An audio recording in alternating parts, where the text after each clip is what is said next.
ชบวันเช้าชดนะกับโตน้ำผู้เบาแล้วมีแต่คนโตน้ำผู้บ่าวน้องพ่อใหญ่เบิดทั้งช่องนะไปมือเดียวโลดผู้เบาก็มาน้ำขันแล้วก็ไปผู้บ่าวไม่ใช่พ่อใหญ่นะอย่างนี้เขาคนมาแต่ ทำประเทศคุณโตน้ำผู้บ่าวไอ้ต่อยเนาะเอาผัวคนน่ะก็บ่ได้เงินขดองจักกีบอีกนะได้ลูกช่องบัดอีแลนี่ก็ได้ลูกช่องก็บ่ได้ขดองจักกีบโตน้ำผู้เบาก็ยังไปแต่งไปแปลงเอาบ่เอาโอ้เอาอยู่หักฉับอยากได้นะคอยโทรไปเบอร์นั้นได้ครับบาทหนึ่งกับเงิน50 ล้านงูช่องโตมาโลดโอ้โหที่ลึกที่น้องพ่อใหญ่มาเอากับจานคอยนี่ เอากาบตาหน่อยจ้าน้องพ่อใหญ่เนาะกับจานเขาชื่อเอาดอกเขาชื่อ700,000บ่ได้กับจานคอยไปขายบ่พ่อใหญ่ อย่าใครบักกูนี่ก็บ่ได้บักทำนี่เขาบ่บักให้พ่อใหญ่เรื่องผู้สาวนี่จบแล้วเนาะจ้าพ่อใหญ่เนาะผู้สาวอยู่ฝั่งไทยนะจบแล้วคนบ่ไปเอาแล้วเป็นอะไรพ่อใหญ่เล่าเรื่องให้พังดูพ่อใหญ่เอามันบ่แม่นว่าบ่เอาอย่างดอกกันคนนั่นก็เพราะอันนั้นอยู่เอาได้อยู่คนเอาได้เอาบ่ได้ขดองสาวขดองแสนบาทคำบาทหนึ่งงัวตัวหนึ่งงัวน่ะบ่ได้ค่าดอกงัวเป็นถือว่าป้าห้างจากนี้ก็เขาเอางัวตัวนั้นเอาในนี้คำบาทหนึ่งคนไปชื่อว่านี่70,000พอ70,000ป่ายพ่อใหญ่100,000อันเอามาเฮือนดีกว่าเอามาเฮือนพ่อใหญ่บ่เอาแม่เท่าจังว่าเอาเมื่อเลี้ยงเมื่อเกลือเจ้าโอ้ยเอามาเลี้ยงกับแม่นอยู่ดอกเงาะจักไผเลี้ยงไผแล้วเอามาเลยก็ดีกินปลาคาเนื้อไผหากระเบินผัวนี่เอามาให้ตัวกินน่ะเงินคำแก้วไผอีกบัดนี้หามาให้ตัวนั่นกันว่าเอามาเลี้ยงกันหามาเลี้ยงอลีรอแล้วก็ใครละบ่เงินก็หามาให้แม่นบ่ของอยู่ของกินเจ้าหามาให้อันนั้นเอามาเลี้ยงอันนี้มาบัดจักไผเลี้ยงไผเอาเขาได้มาเลี้ยงแม่นว่าเอาเขามาเลี้ยงเอาเขามาเลี้ยงแม่นแล้วเอาแล้วเจ้าเอาเมียเจ้าบ่ได้ถนอมบ่กับเมียเจ้าถนอมแล้วนับแต่มักพริกเกลือเฮือดังแม่นมักพริกแป้งนัวแม่นบ่ไปหาก็บ่เงินผัวนี่ออกผัวแล้วก่อนหมู่ว่าเบิ่งดูจักแลเมียหมู่คันเมียตัวเองเอามาหลายเมียแล้วก็เห็นว่าโอ้เมียหามานี่เด้อเฮ้ยร้านนี้เงินข่อยหามาทหารแต่นี่เจ้าสิเว้านั่นจ้ะแล้วคุยกับผู้สาวจบแล้วบ่ยาแล้วบ่ยาคุยแล้วบ่ยาแล้วบ่ได้คุยบ่ได้เว้านำแต่เฮิงแต่พูดแล้วไม่เท่าเว้าแล้วก็เด้อยาเลยเด้อบ่ยาจ้ะเอาแต่ว่านี่บ่นั่นดอกว่าได้คุยแต่ว่านี่ว่านี่บ่ได้คุยแต่บ่ชื่นบ่นึงพูดใช่เป็นเมื่อวานนี่ก็เฮาบ่ตื่นเฮาคุยโตเนาะบ่แม่นบ่พ่อใหญ่เพิ่นน่ะโทรมาทางเบอร์เบิดเท่าไหร่รวมเบิดน่ะมวนเป็น 1,000-2,000 แหละบ่เงินเติมเน็ตโทรมาหาเจ้านะโยหลายเติบได้มื้อนั้นก็บ่มื้อนั้นอันนิดมื้อนั้นเธอทูทั้งเบอร์เนี่ยมื้อนั้นผู้นี้เพิ่น500โลดมื้อเดียวได้บ่ใหญ่คุยกับแม่เฒ่าอันนี้แม่เฒ่าอันเติมมันเงินมาแต่พุ่น500เด้อเราเขาเพิ่งเติมได้ที่ว่าเป็นชั่วโมงตกลงกันแล้วบัดนี้บัดชื่อที่ช่องนี่เราโทรมาทางเน็ตบัดนี้โทรมาเราว่าเป็นอะไรเราถามข่อยก่อนไหนเป็นได้แล้วว่าเจ้าว่ากับอันผู้สาวนั่นว่าตกลงกันเจ้าเอาได้อยู่บ่เจ้าหับได้อยู่บ่ได้เดี๋ยวนี้นั่นข่อยนั่นก็ถามลูกแล้วลูกอยากเว้าข่อยบ่ให้เว้าข่อยสิเว้าเองข่อยไม่ยังก็ดีสินะว่านี่แหละเจ้าสิเว้าในไรก็เว้าโลดเดี๋ยวนี้นั่นค่าดองค่าชิ้นชอดนั่น100,000คำบาท1งวดตัวนึงแหละคันว่าเจ้าตกลงแล้วนั่นให้เจ้าเอาบ่แลมาแล้วก็มาเว้ากันข้างในแล้วก็เชียร์เรื่องฮีตของเจ้าประการกับเมื่อโลดบ่ยากบ่ช้าหยังหรอกเมื่อโลด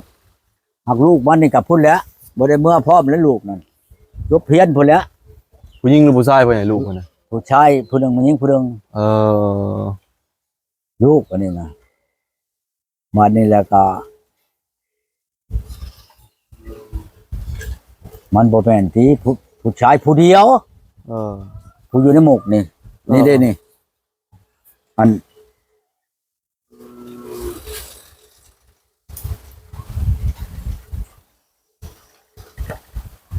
อยากในใช้อันนั้นเพิ่นนี่ เฟซเพิ่นบ่พ่อใหญ่ อันของ นี่ของเราเนี่ย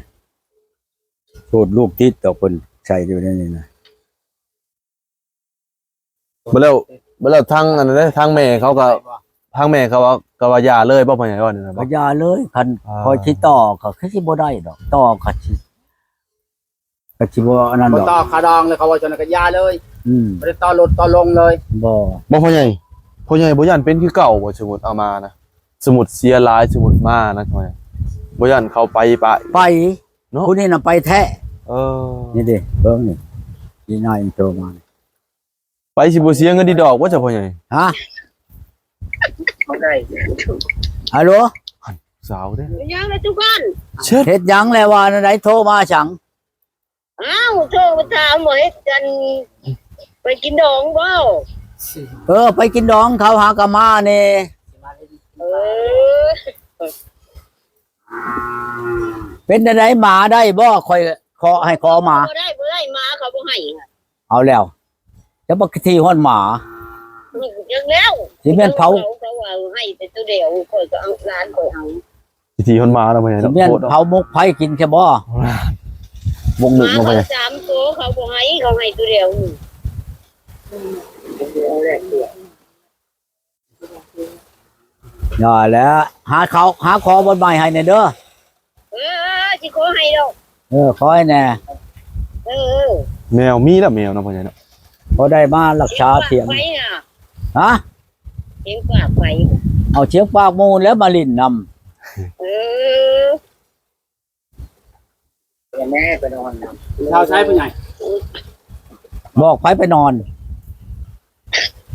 ผู้ชาวทำพระบ่ โอ้ยหมูย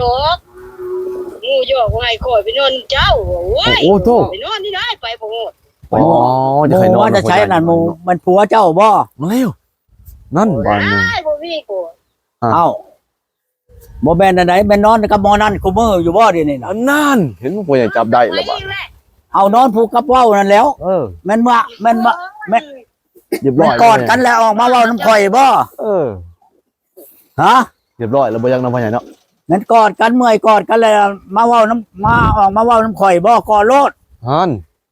เอามันก็คักเด้อ ฮัน กังเว้นนี่นั่น ขึ้นเลยเนาะพ่อใหญ่เนาะ เป็นอย่าง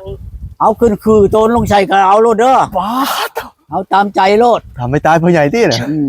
โอ้ยสิบาทถูกคอ เอาเผื่อในอยเด้อเฮ้ยหมอนั่นนะอยู่ใช้แล้วทีนี้เอาเผื่อในอยเด้อเอาเผื่อแน่นั่นเดี๋ยวว่าชื่อบอก ติดเลยบ่พ่อใหญ่อ๋อไอ้ ชาวน้ำรีวิวนะ ไอ้ขึ้นคือเนาะพ่อใหญ่เนาะพี่ลึกอันนี้เนาะพ่อใหญ่ เอากล้วยโอ้เอายอกกระยักกับข่อยนะ อืม บุคคลต้นมะพร้าวเนาะ การคนแนวหนึ่งนั้นใดๆกับบ่ฮานเว้าดอก คนแนวอย่าเว้าโลดคนบ่ได้ญาติ คนเคยเว้าบ่พ่อใหญ่บ่ได้นะบ่ เห็นบ่เมื่อนมันคนตายในบ้านนี่ เออ ผู้ชาวมามื้อนั้นน่ะบ่คือบ่แต่ข้าวแต่กี้ข่อยเว้านะเขาว่าเจ้าเว้านั่นเจ้าก็เว้าเนาะก็บ่ญาติเขาไหมเอาบ่ญาติไปจังคันว่าข่อยบ่ได้เฮ็ดอีนายนี่นั่นกินน้ำแม่ นั่น กับข่อยนั่นข่อยจนเมื่อยเฮ็ดพุ่นว่ะ น่า อ่า ห่าน รถมิตรเชมอยอันชุมเพิ่นผู้อันนั้นน่ะ เอาแม่กินน้ำกับข่อยกันไอ้นายนี่บ่ตายโคโลว่ะ เออ คันว่าข่อยบ่ได้เฮ็ดนั่นโยหวานที่บ้านนี่ โอ้ย่าน ข่อยจนเมื่อยเฮ็ดพุ่นว่ะ ยันตายโคลนั่นพ่อใหญ่ โอ้โหยมันสิเว้าลิ้นได้เพิ่นเว้าเพิ่นว่าอ้าโตหล่อลีเนาะเดี๋ยวนี้น่ะ ย่องอีบ่พ่อใหญ่ เอาหล่อคือเขาแล้วคนหล่อ บ่เป็นคนนั้นที่มุดยุดเป็นยิดตัวเจ้าน่ะ เหมือนคนบ่แม่นคนกีฬาไทยเปเด้เนาะพ่อใหญ่เนาะ คนขี้ร้ายใช่ใครแล้วบ่นี่คนหล่อแล้ว คนรอจะเกิดบ่ อืม บ่รอนะผู้สาวก็มักจะเชลเนาะพ่อใหญ่ อันนี้คือกันแล้วนี่เว้าไปแม่ไปนอนนำ เว้าเถอะ ชายบ่อยู่นครเมื่อกี้เนี่ย คันมันบ่เคยคันมันบ่เว้าปานนี้ดอกมันแปลว่ามันกรีดกันไว้นะ แบบเว้าอยากเว้าใส่กั กัน นบ้าน พ่อ มัน ใหญ่ เองอันเบิ่งสิโทรไปเองกัน พาโตนั่นพ่อใหญ่โทร โทร นำ ไปเว้ากับมันบัดนี่ เขาบ่รับเด้อบัดนี้ ฟาโตช่องมือมันคุบ ก็เห็นเบอร์นั่น นั่น อันนี้นั่นแนมโลดกับบ่แม่นน่ะ กดกูกบเนาะพ่อใหญ่เนาะ เอาโก้ยย่านว่าเขาบ่รับ ยังมารับยังไงเลยเด้ เห็นจากแต่มันปิดแต่โทรศัพท์เนี่ยน่ะจักแล้ว ติดบ่พ่อใหญ่ เด็ดป่ะเด็ด มันบ่จักมีสัญญาณ สัญญาณบ่แฮงเนาะพ่อใหญ่ ยันก็ปิดเครื่องหันยันก็ปิด มันบ่ปิด ยันก็จะโทรไปนะ มันบัดโทรเบิ่ง โอ้โทรไปทางเบอร์บ่บัดนี้ โทรต้องเบอร์อีก บ่จะมาเขาอันนั้นอยู่บ่จักพ่อใหญ่โทรไปเขาบ่รับ จะกำลังเฮ็ดธุรกิจ เบิ่ง กำลังขึ้นคาเลย ว้าวเอาไปจัก โทรไปเขาตกคือแล้วพ่อใหญ่พ่อใหญ่โทรไปกวนเขาตกคือแล้วพ่อใหญ่เรียบร้อยปิดเครื่องแล้วพ่อใหญ่ขึ้นคือแล้วพ่อใหญ่เอ้ย เป็นวัดช่องยา ตัวนี้ปิดเครื่องตัวนี้บ่มีสัญญาณมันบ่ปิดดอกตัวนี้มันของหลานมันลิ้นอยู่ อย่าว่าลาลิ้นนี่เลย เห็นมันก็ปิดยังก็ปิดแน่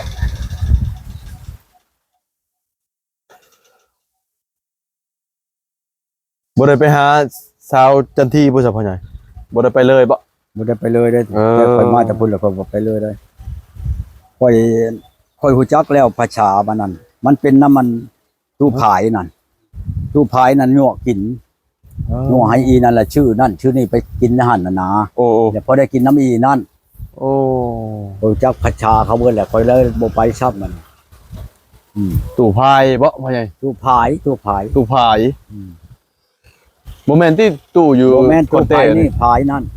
คนละพายเนาะ คนละผาย แล้วนั่นก็เป็นเนาะพ่อใหญ่เนาะ อืม ดีแล้วพ่อใหญ่บ่ไปก็ได้ดีแล้วเขาเรามาลิ้นพี่ก็ได้บ่พ่อใหญ่ ผาย สาวนะจันทีนะ มันบ่มาค่อยไปเมื่อนั้นว่าเจ้ามาหาค่อยนี่นั่นข่อยสิเมื่อนำเจ้าเว้านะ อืม เว้าไปเว้ามาแล้วค่อยไปฮอดแล้วค่อยให้จูนี่เด้ไปนำนี่ชื่อกระปุ้น ชื่อพยังไปพันไปกินอยู่นะหั่น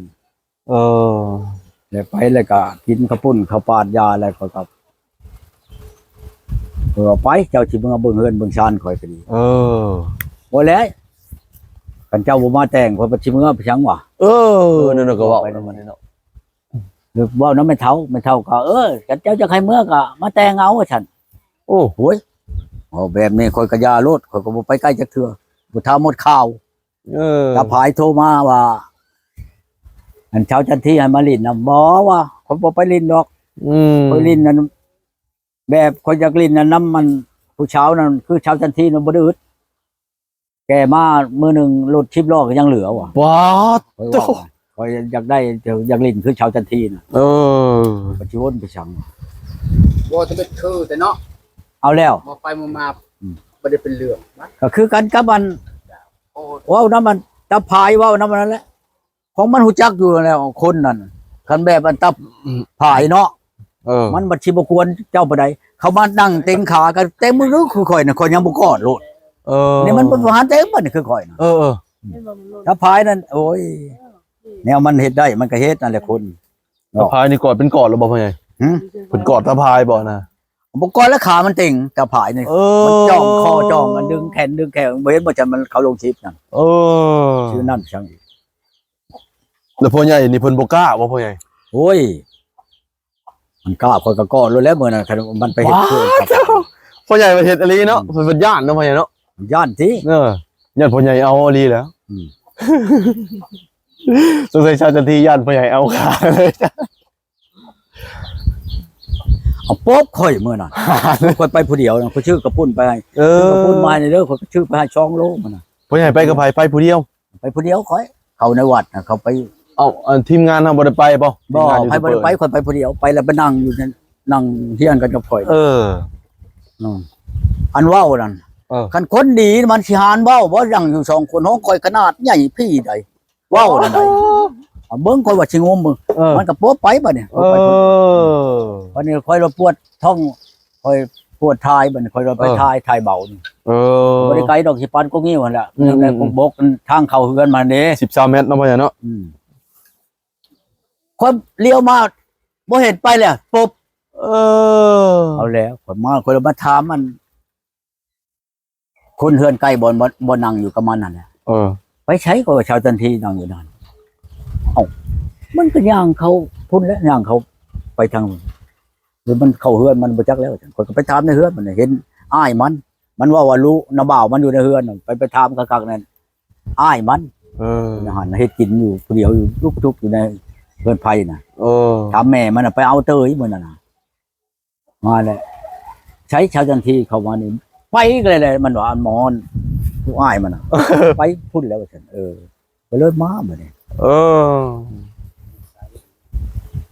ไปเหี่ยวแล้วหนึ่งบ่ได้ปบเนาะพ่อใหญ่เนาะ โอ๊บรถแล้ว คนเว้าไปซื้อเนาะพ่อใหญ่เนาะ วันนี้ละค่อยมาค่อยถามมันเฮือนใกล้บ่อนั้นมันนั่งอยู่น่ะเจ้าบ่ได้เฮ็ดอะไรเจ้าสิเอาไปให้เมียสิบ่โยพอเอาโอ้ยเราอ่ะคนนั้นอยู่50นี่ไดนี่น้อยนี่นะมันอยากเว้าหยังมันเว้ารู้ได้จักหน่อยเห็นบ่เจ้ามาลินมาชุดนั้นบัดเจ้าเมื่อแล้วมันว่าโอ้ยของเราเนี่ยช้ำบ่นี่เนาะเฮ้ยมันเว้านั่นน่ะอันอีนายนั้นแหละเว้านะ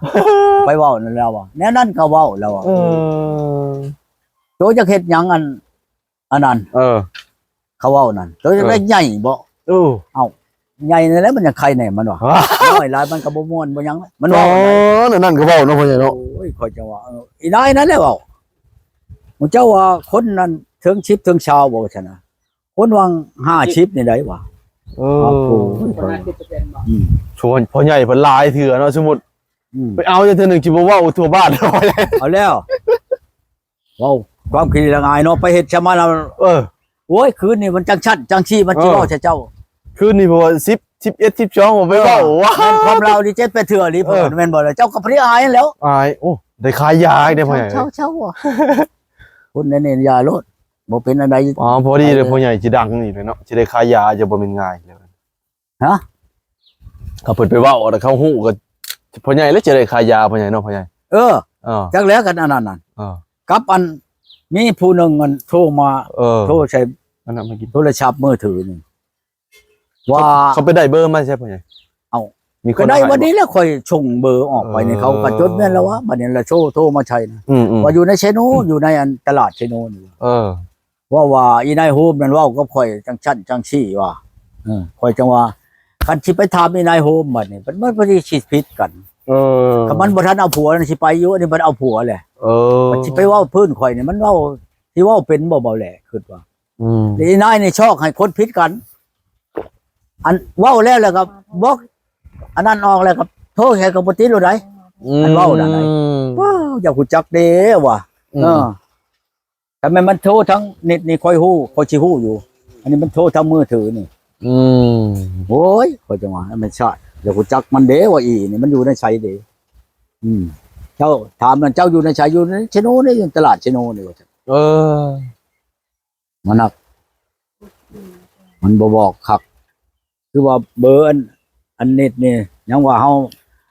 ทำสืบทำลายได้ตัวนี้ได้ตัวนี้มันสืบยากได้ตัวนี้มันบ่บอกแล้วมันทิ่มชานอันนั้นมันก็แล้วแม่นบ่ไปสืบได้เป็นยากแล้วนั่นพี่ชอบ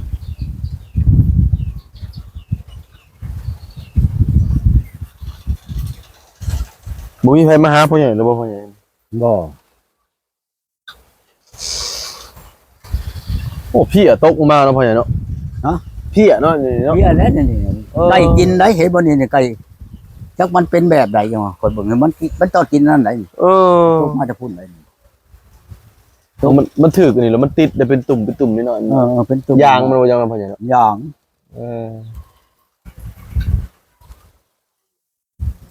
เป็นไงสับพ่อใหญ่ว่าจะขึ้นเมืองนองพ่อใหญ่ขออภัยเลือนออกมานี่แหละอาจารย์เพิ่นยังบ่มาบ่นั่นบ่อาจารย์เพิ่นยังอยู่ถ้ำพุ่นโอ้ตะเพิ่นยังไม่ได้ลงมาเพิ่นลงมาชูนี่ตะกี้ว่ามื้อนี้แหละสิไปนี่วันนี้แหละเพิ่นว่ามันกำลังเดือนเลยไปบ่ได้ค่อยก็พร้อมเพิ่นอยู่แล้วค่อยก็ยากมันฮอดวันชินนี่มันลูกหลานมันมาเป่ามาขึ้นคันมาบอกมาเว้งบัดมาดูพวนพอเรียกพนีมันก็อยู่เขาก็มาเขาก็เมื่อชื่อแล้วบัดนี้ให้มันวิทย์มันชินมันจะก่อนกินใหญ่เอาไปเขาก็ถือไปได้มาง่ายไปได้นอนมันก็ชี้หามือหรือชิปมือพุ่น นั่นน่ะเนาะพ่อใหญ่เนาะ ก็สิบ่ได้ไปนี่นะอันเพียนสาวอยู่อันเมืองไทยนี่ท่านจักแล้วบ่ก็สิโทรใช่แล้วให้เจ้าว่าแม่มันเด้อ ผมว่าแล้วพ่อใหญ่ยาแล้วพ่อใหญ่ เดี๋ยวว่าเจ้าสิเว้าแล้วก็เว้า ยันแบบเขาอยากได้ลายแล้วมัน เขาจะ ยัน ได้ มัน ห บ่ได้ ลาย พ่อใหญ่ผมว่าออกไปก็ยันว่าออกไป ให้ไปนะให้ไปกับเจ้าไปนั่นก็ดี ก็จะว่า ไปใช้ไปไหน ไปกรุงเทพผู้ใด กูบ่ บ่แม่นน้อย ไปอันนี้แหละไปหมกนี่ ไปไปหมู่ว่าพิษเนี่ยไปกรุงเทพ ไปหมก จะขึ้นเมืองนองจะดอก มันไปบ่เป็นระยะแหละไปนั่นได้เป็นอยากได้ลายก็เดียวก็ดอก อันชายตานั่นเว้านั่นเชื่อโยอันเอาคนไทยมันบ่ได้แพงใด เอ้าแม่นแต่บ่เป็นไง บ่ได้แพงใดแล้วเว้าไหน ลองพาจิตก่อน บ่เกินในอันคันว่าสูงสุดแต่บ่เกิน 20,000 นั่น ขนมคนไทยอันใด บ่เท่านั้นใดอันนี้เพิ่นว่าเว้าเขาบ่อยากได้บ่แม่นว่าเขาเว้าอันนั้น เป็นบางคนเป็นแชนคือกันในคนไทยเนาะแหละ อืม ต้องทำแชนเขาเองบางทีก็แต่งนะว่าคือทุกคนจะ หรือว่าสิไปเบิ่งสาวเมืองนองอีกบ่พ่อใหญ่ ว่าจะไปพูดอะไรเดี๋ยวนี้นะได้พังเมืองจักก่อน สาวเมืองนองคือว่าพ่อบ้านบ่สิหาให้พ่อใหญ่บัดนี้ฮะ ชาวบ้านนั่นแหละ นั่นคักแล้วฮะ จำคนกับบาแลไป มื้อใดน่ะ นัดไปไงนี่แล้ว มื้อบ่ โอ้โห มื้อนั้นโดนเติบบัดยันสิไปเฮ็ดเวียกได้จังหน่อยสิขึ้นไปเฮ็ดเวียกได้ เจ้าพักจากเมื่อ พัก10มื้ออันนี้มาอยู่จากมื้อเลยนะ 7 คน ยังเหลือ7-8มื้อก็ได้ขึ้นไปเฮ็ดเวียกแล้วพ่อใหญ่ บ่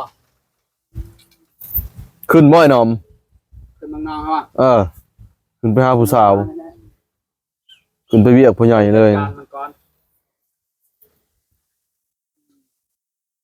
เขาว่าเขาเฮ็ดทางใหม่ได้ทางยางได้เมืองนองได้ จะนี่ได้ อืม ลูกไปสบายแล้วฉัน อืม จังยังใช้ ทางเขาเมืองนองแล้ว ก็ทางยังปกติตะกี้มันเล่นทางยางว่ะ ก็เขาเฮ็ดอีกแล้ววะ เขาเฮ็ดครัวใหม่เข้าบ้านปอเขาเฮ็ดครัวไปเลยได้ดินี่นะ ฮะ เฮ็ดแล้ว โอ้ยังทำยังคักแล้วบ้านนี้เนาะ เฮ็ดครัวเลยได้เอาไป เออ เขาจะไปถ่าย ไปครัวแล้วก็ไปสบายแล้ว ก็ไปนี่ไปบ้านปอก็บ่พ่อใหญ่ อืม ไปบ้านปอคือเก่าบ่ไป ทา นะ งเข้าฮอตตะลุงเลยบัดนี้แต่ยังเป็นทางแดงดูเดี๋ยวหน่อย นี่เด้เพื่อนี่โทรมา อ้าย บอกคอยนั่น อืม ไปใหญ่ไปว่าไปหาแม่ใหญ่เหี่ยว FT เฮาไปบ่ไปใหญ่ ว่าข่อยว่าเจ้าแถวนั้นแน่อ่านมันอย่างไรเจ้าสวรรค์ขีดข่อยเห็นคลิปเขามีแต่เขาจะได้ผัว น่ะ มีแต่ เพ คน ราะว่าหายากว่าเขาแม่นข่อยได้เมื่อเขาจะบ่ทันเอาเมียนี่ข่อยสิพาไปบ้านอะไรอยู่บ้านพุ่นหอมกองนั่นแม่สาวแม่หมายนี่ห่างหลายจังงุมอยู่เออ บ้านใช่พ่อใหญ่ มันบ่ทันได้เมื่อบ่ทันได้กลับบางทีน่ะอันบ้านพุ่นหอมกองมันเมืองเรางามแข็งสารวัตรนะ โอ้ลองงาม ห่างจากบ้านข่อยประมาณ30กิโลนี่แหละแม่มั่งแม่ห้างแม่หมายอายุ30กว่า40 50นี่มีหลายบ่เขาว่าเพราะว่าอันมันเลิกกับผัวมันติดยาหน้าบ้านนี่ผัวติดยาหลายเขาเลยเลิกพอเห็นเช้าหนึ่งเราบ่มีผัวอยู่แต่ก่อน โอ้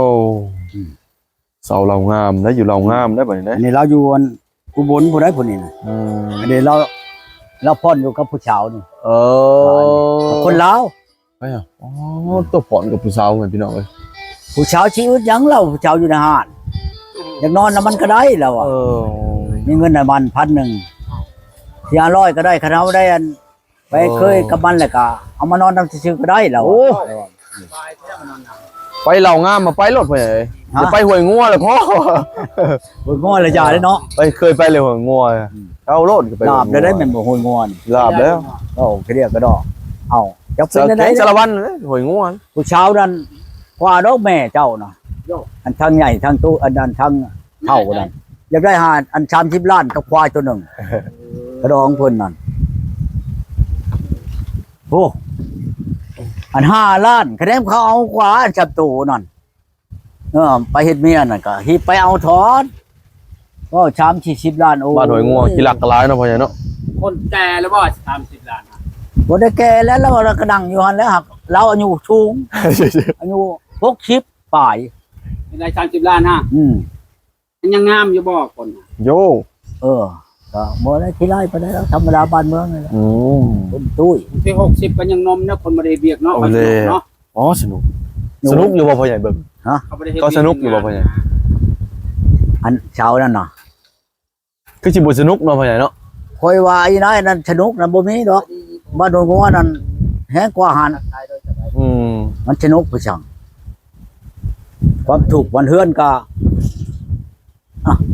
ดิช้ำข้องัวนี่แล้วเฮือนเรานั่นสูงกับเพียงแอวนี่นะบ่ก็ได้3คันมันขึ้นไปแล้วกับเบาแหล่ไปนั่งอยู่นั่นแล้วกันจักหน่อยก็เจ้าหน้าที่ก็มาแล้วบ้านเขานั่นมาเมาเหล้า โอ้ยเหล่าเนาะพ่อใหญ่เนาะบ้าน บ่ให้ลงได้อันนี้บ่ให้ลงได้เจ้ามาแต่ใช้บ้านใด เอาโกยวันชาติอันนี้ว่าตายแล้วพี่หาขาเอ้ยคือจะว่าแหละขากระลึกขากระลึงอลีร้อนโพดชะดอกเห็นว่าก็ดีแขกแต่ไก่ไทยบนอื่นบ่เคยเห็นหน้าเห็นตากันก็เว้าใหญ่ใช่สูง ว้าว จักเขาจะคนมิดใจเป็นชีวิตที่มันตายใช่บักนั้นมื้อนั้นเพิ่นเกลียดมันดิ้นตายบับๆคนนั้นหั่นเลยสิอย่างนี้ นั่น เพิ่นเกลียดช่องเห็นตับเห็นพุงหมูคักแล้วบ่ว่าจังเว้ากับหมูเต็มทบเต็มปาก แต่ผู้ใหญ่ผู้น้อย คนสิเว้าคนจำเฮานี่ก็ลูกเฮาก็ยังใหญ่กว่าอีก บัดนี้เด็กน้อยเนาะพ่อใหญ่เนาะ ก็เด็กน้อย เจ้าว่ารุ่นน้องเขาอีกบ่จัก เพิ่นเป็นปกช เออ ปกชบ้านนี่แหละเว้าใหญ่ใส่โตเมาเหล้าได้ เออ ลูกชมเชมโอ้ยว่ะเว้าหยังก็เบิ่งหน้าเบิ่งตาจักคนก็เห็นว่าเว้าก็ดีเอาได้เว้าไป ลมปากเลยบ่บ่ ลบปากเลยเว้า ลมปากเลยบ่ คนเขาที่ไปค่ะคันอีนายนั่นบ่ให้ไปได้เฮายังไปเว้า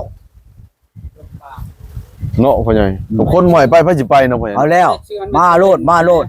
เว้าถูกต้องปรองดองกันแล้วคนก็สิเมื่อนำโลด อืม ปัดไปฮอดแล้ว เว้นหานั้นหมดไปเจอมาให้ผู้ใหญ่หมด บัดนี้แหละมันวัดชีวาอันนั้นบ่ปัดฮอดแล้วก็ นอนในเฮือนมันก็บ่ได้นอนไปนอนเฮือนลูกเคยลูกสาวนอนน่ะก็ดี อืม บ่มีฮอดบ่นอนเฮือนน่ะก็ดี คนผู้ชายก็บ่มีบ่นอน ก็บ่แลมันนอนน้อยเนาะมันลู เพิ่ ก นลังน้อยๆนะ อับก็ฮอนนอนตรงนาผม โอ้ยแต่พระเจ้าก็นั่นขอสิพาเจ้าไปให้เจ้าพามันไป นอนตรงนา มาถึงหน้าพอดีโอ้ยเขาเดินเฮือนอย่างซ้ำนั่นทงหน้าจักสิซ้ำได้เนาะยังบ่มีซั่นเนาะพ่อใหญ่เนาะ มันบ่มีฮอดทง บ่มีฮอดเถียง นอนเถียงนาบ่วะ หักบ่มีนะไอ้น้องให้หน้าตะกร้าบ่มีนะเขา มันบ่มีนาสิไปนอน เขาเฮ็ดเถียงกระตุกตำส่วนนั่นแหละนอนคัก บ่มีหน้าเลยเด้ บ่ส่วนเขามีกระตุก สวนจักเด้อสวน กระตุก สวนเนี่ยเป็นสวนพี่น้องเนาะพ่อใหญ่เนาะเราบ่ได้มีแล้วเราอยากมาเฮ็ดนานํพ่อใหญ่ แต่เอาข่อยแล้วนั่นยังสิให้ลูกเคยลูกสาวนั่นมาในเฮ็ดนาอยู่พี่ เขาบ่มีให้มีนาเนาะพ่อใหญ่เนาะ มันบ่มีนามาแต่ใส่ไปเว้าเขาแหน่บ่นเมานี่มื้ออื่นมื้อฮื้อสิไปอีกไปเว้าอันให้เขามาเฮ็ดนานี่นะ โอ้มันสิฮอดยามเด้เนาะพ่อใหญ่เนาะ เฮาสิเอาแต่40นึงนะ ยังเหลืออีก 2-3 เดือนก็ฮอดแล้วเดือน6 เออเขาทำว่าเขาปลูกเขาบ่ได้เอาเมียนหลายเอาเมียนจะชามชอบนึง อืม ผมก็เช็ดเอาเครื่องเดียวเลยจ้า เขาบ่มีกระปุกเขาก็เฮ็ดบ่ได้คือเก่าแน่เนาะ เอาเขาผู้เฮ็ดเขาก็หา มันมีบางชื่อ ห เด้ ยังบ่ได้ชื่อเอา มันมีบางชื่อได้ครั อึ บ ดหยังเขานะเขาปลูกนั่นเขาขายอยู่ที่แต่บ่มีเงิน อืม ซื้อ มีบางชื่ออยู่